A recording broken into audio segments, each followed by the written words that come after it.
नमस्कार, बहुत स्वागत है आप सभी का जी मध्य प्रदेश छत्तीसगढ़ देख रहे हैं आप। मैं हूं आपके साथ कोमल गंगवार। लोकसभा चुनाव की रणभेरी बज चुकी है और चुनाव आयोग तारीखों का ऐलान कर चुका है। इसके बाद अब सभी राजनीतिक दलों ने अपनी अपनी तैयारियां और तेज कर दी हैं। जहां बीजेपी 400 पार के नारे के साथ आगे बढ़ती हुई नजर आ रही है, तो वहीं कांग्रेस अभी तक अपने प्रत्याशियों को लेकर विचार विमर्श कर रही है। लेकिन आज हम 24 की सरकार में उस राज्य की बात करने जा रहे हैं जहां हमेशा से बीजेपी का कब्जा देखने को मिला है। लोकसभा के रण में छत्तीसगढ़ में हमेशा से ही बीजेपी का अपर हैंड देखने को मिलता है।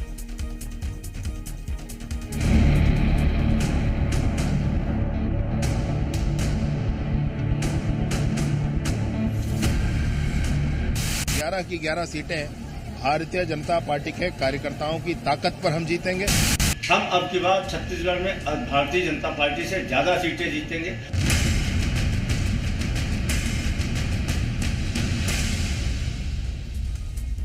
साल 2000 छत्तीसगढ़ राज्य के गठन के बाद अब तक 4 बार लोकसभा चुनाव हुआ है और चारों बार लोकसभा के रण में बीजेपी ने प्रदेश में कमाल का प्रदर्शन किया है।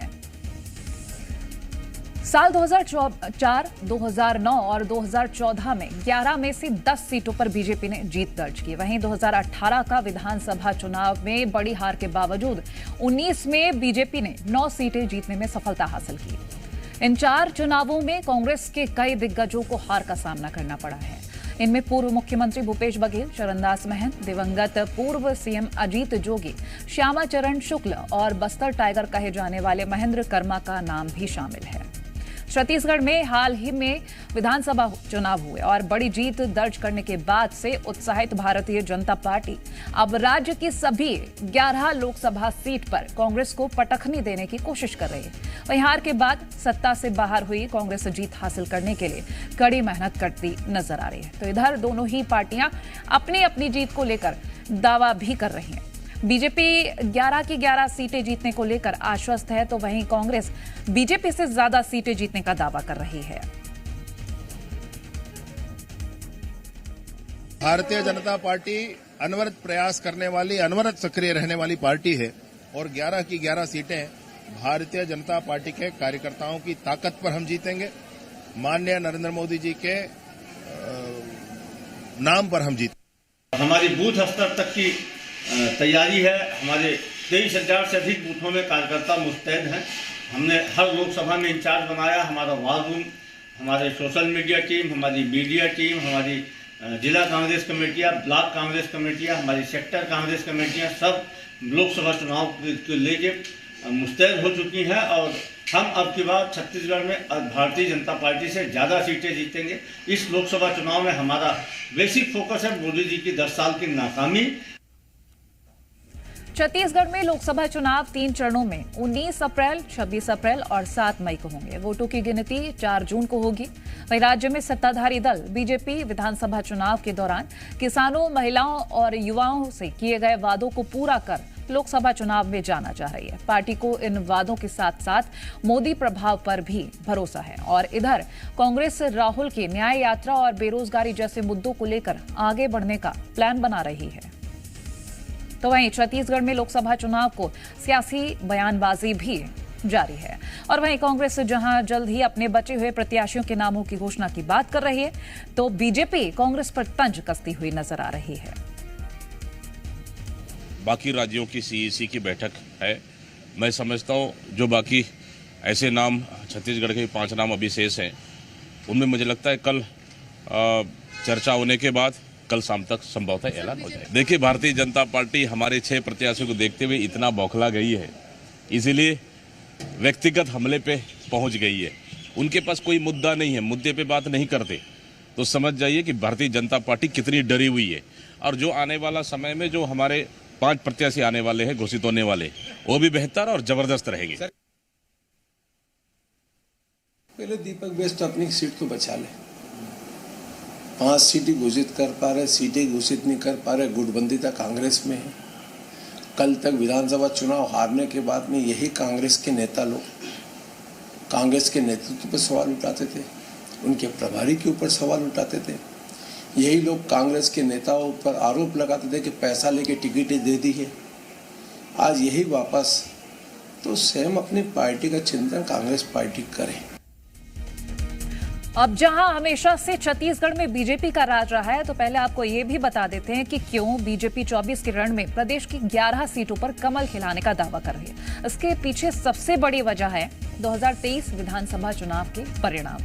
2018 की करारी हार के बाद 2023 में बीजेपी ने जोरदार वापसी करते हुए प्रदेश में 90 सीटों में से 54 सीटों पर जीत हासिल की। वहीं कांग्रेस 68 सीटों से सीधे 35 सीटों पर आ गई। वहीं एक सीट अन्य को मिली थी। जनता चुनाव में हमेशा अपने मुद्दों को देखते हुए वोट करती है। छत्तीसगढ़ में लोकसभा चुनाव को लेकर बीजेपी कांग्रेस के क्या क्या मुद्दे रहने वाले हैं, ये एक बार आपको हम बता देते हैं। प्रधानमंत्री नरेंद्र मोदी, केंद्रीय गृह मंत्री अमित शाह और पार्टी के राष्ट्रीय अध्यक्ष जेपी नड्डा के साथ बीजेपी के शीर्ष नेताओं ने महादेव सट्टेबाजी ऐप, कोयला और शराब से संबंधित कथित घोटालों को लेकर विधानसभा चुनाव के दौरान राज्य की पिछली बघेल सरकार पर निशाना साधा था। वहीं इन मुद्दों को लेकर लोकसभा चुनाव में भी बीजेपी कांग्रेस पर हमलावर रहेगी और प्रदेश की नई विष्णुदेव साय सरकार कह रही है कि उसने केवल 3 महीनों में मोदी की कई गारंटी पूरी की है। राज्य के किसानों को इनपुट सब्सिडी देने से लेकर महिलाओं को मासिक वित्तीय सहायता राशि देने के लिए महतारी वंदन योजना, ये योजनाएं सत्ताधारी दल बीजेपी को लोकसभा चुनाव में अपनी स्थिति मजबूत करने में मदद करेगी। 22 जनवरी को अयोध्या में रामलला के प्राण प्रतिष्ठा के अवसर पर छत्तीसगढ़ के सभी मंदिरों और कई स्थानों पर भव्य अनुष्ठान, प्रसाद वितरण और अन्य धार्मिक कार्यक्रम आयोजित किए गए, जिसका प्रचार बीजेपी ने जमकर किया। बीजेपी आरोप लगा रही है कि 2018 में कांग्रेस के सत्ता में आने के बाद राज्य में ढांचागत विकास रुक गया था। पार्टी ने दावा किया कि केवल डबल इंजन सरकार केंद्र और राज्य में बीजेपी सरकार छत्तीसगढ़ में विकास कर सकती है। वहीं पार्टी ने नारा दिया है कि बीजेपी ने बनाया है, बीजेपी ही संवारेगी।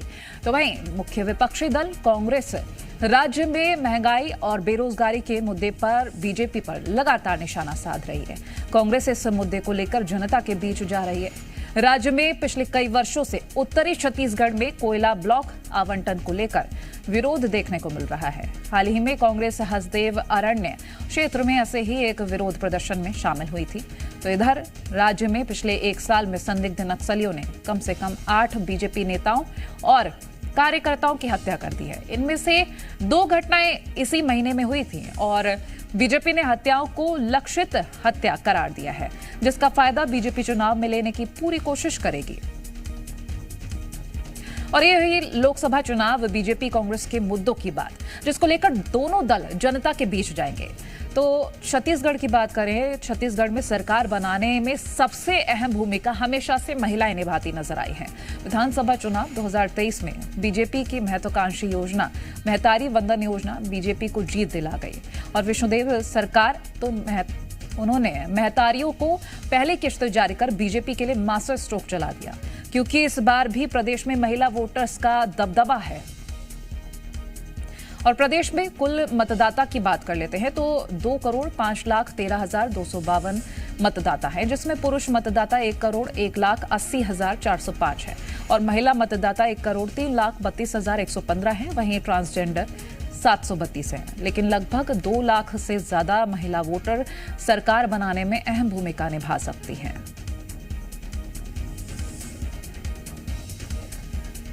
तो जहां छत्तीसगढ़ में कांग्रेस ने अपनी 6 सीटों पर अपने उम्मीदवारों का ऐलान किया, वहीं बीजेपी ने सभी 11 सीटों पर प्रत्याशियों के नामों का ऐलान कर दिया है। चलिए अब आपको ये बताते हैं कि छत्तीसगढ़ में किन सीटों पर किसकी टक्कर है। छत्तीसगढ़ की हॉट सीट राजनांदगांव में बीजेपी के संतोष पांडे और कांग्रेस के प्रत्याशी भूपेश बघेल के बीच टक्कर है। वहीं कोरबा में बीजेपी की सरोज पांडे और कांग्रेस की ज्योत्सना महंत के बीच कांटे की लड़ाई है। जांजगीर चांपा की बात करें तो बीजेपी के कमलेश जांगड़ और कांग्रेस उम्मीदवार शिव कुमार डहरिया के बीच चुनावी लड़ाई है। दुर्ग से बीजेपी के विजय बघेल और कांग्रेस के राजेंद्र साहू के बीच चुनावी लड़ाई है। छत्तीसगढ़ के हॉट सीट रायपुर में बीजेपी के बृजमोहन अग्रवाल और कांग्रेस प्रत्याशी विकास उपाध्याय के बीच टक्कर है। वहीं महासमुंद में बीजेपी की रूप कुमारी चौधरी और कांग्रेस के ताम्रध्वज साहू के बीच कांटे की लड़ाई है।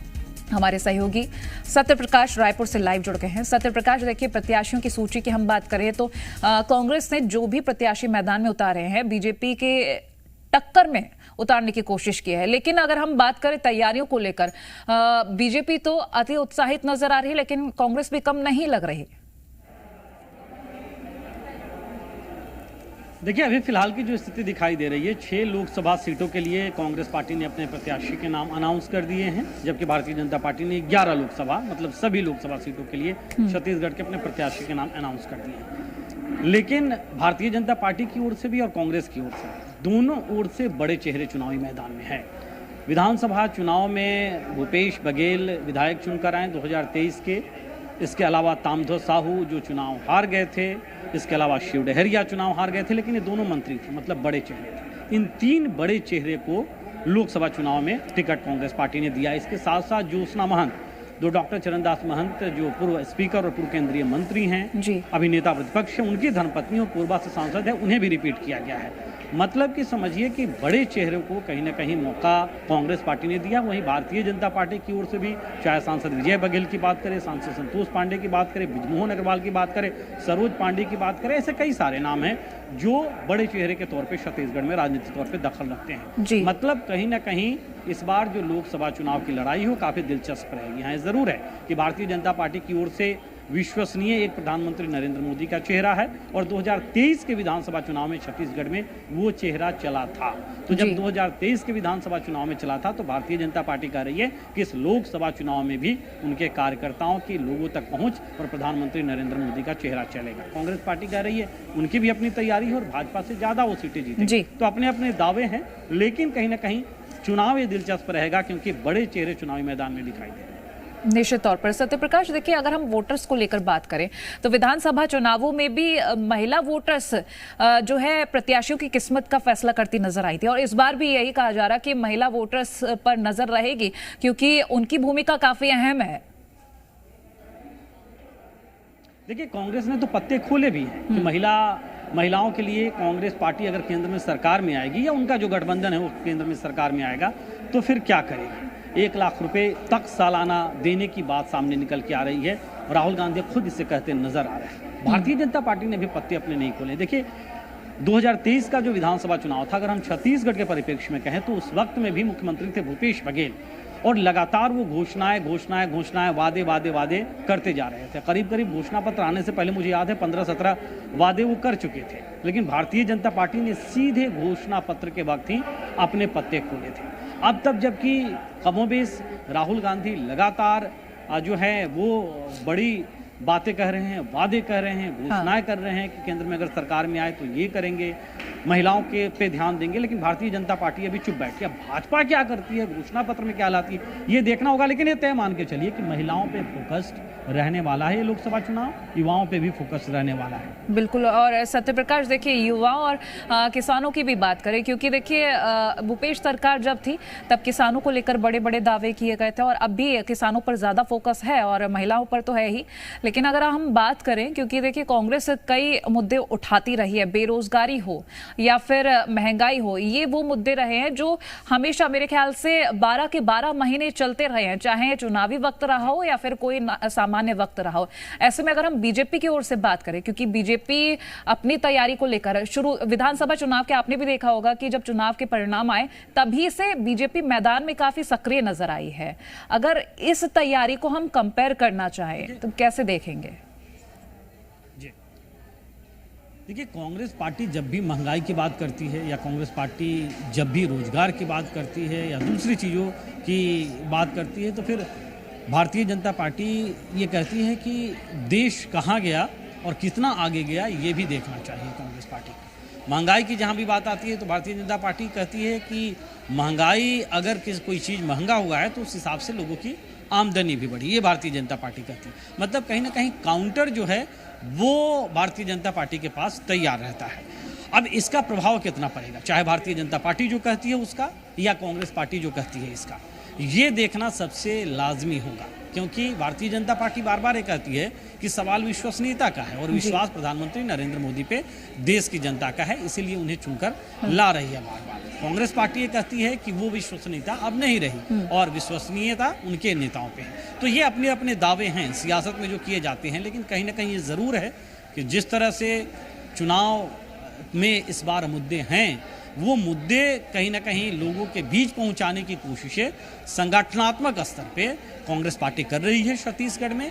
और भारतीय जनता पार्टी की चूंकि सरकार रही है तो डबल इंजन सरकार की बात पहले आई है, अब चुनाव आचार संहिता लग गई है, तो संगठन स्तर पे कैसे सरकार के अपने कामकाज को लेकर लोगों तक जाएं और कैसे योजनाओं की जानकारी दें, ये करके भारतीय जनता पार्टी और साथ साथ प्रधानमंत्री नरेंद्र मोदी का चेहरा सामने रख के ये बताना चाह रही है कि लोग अभी भी उसके पक्ष में हैं। निश्चित तौर पर। और देखिए, जब हम बात करते हैं बीजेपी के इस कार्यकाल की, क्योंकि मोदी की गारंटी की बात कही जाती है, जब भी सीएम विष्णुदेव साय मंच पर होते हैं तो वो कहते हैं कि हम मोदी की गारंटी पूरी कर रहे हैं। और इन 3 महीनों में देखा जाए तो कहा जा रहा कि काफी गारंटी पूरी की भी गई है, लेकिन कांग्रेस उसको मात्र एक जुमला करार दे रही है। वही कई और भी ऐसे मुद्दे रहते हैं, चाहे हम ईडी को लेकर बात कर लें या फिर ईवीएम को लेकर कई सारी चीजें। और बीते कल जब प्रेस कॉन्फ्रेंस हुई थी इलेक्शन कमीशन की, तो कांग्रेस ने बड़ा हमला ये बोला था कि ये स्पीच हास्यास्पद थी।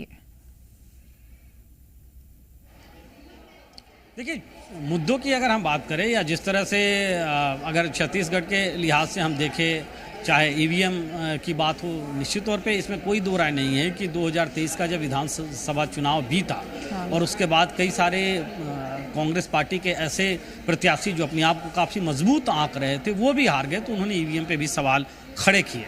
लेकिन निर्वाचन आयोग भी बार बार ये कह चुका है कि ईवीएम को लेकर किसी तरह का कोई संशय नहीं रखना चाहिए और उस पर सवाल खड़े करना वाजिब बात नहीं है। दूसरी तरफ भारतीय जनता पार्टी ये कहती है कि जब 2018 का चुनाव बड़े मैंडेट के साथ कांग्रेस पार्टी जीती विधानसभा का छत्तीसगढ़ में, तो उस वक्त ईवीएम को क्या हो गया था, और अभी जब 2023 में हार गए तब ईवीएम पे क्यों सवाल खड़े कर रहे हैं। तो ये भारतीय जनता पार्टी कर रही है, लेकिन कांग्रेस अभी भी कहती है ईवीएम को लेकर। दूसरी ओर अगर हम कहें मुद्दों की बात, तो मुद्दे कई सारे हैं।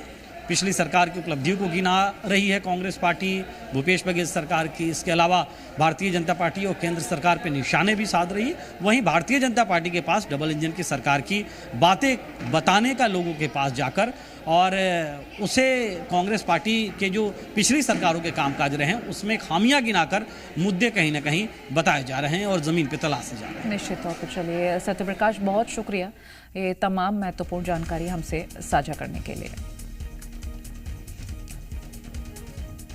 तो देखिए, छत्तीसगढ़ में किसकी कितनी तैयारी, ये अपडेट हम आपसे साझा कर ही रहे थे, और अब देखना ये होगा कि किसकी क्या और रणनीतियां सामने आती हैं। फिलहाल हमारे इस खास पेशकश में इतना ही। आप देखते रहे जी मध्य प्रदेश छत्तीसगढ़।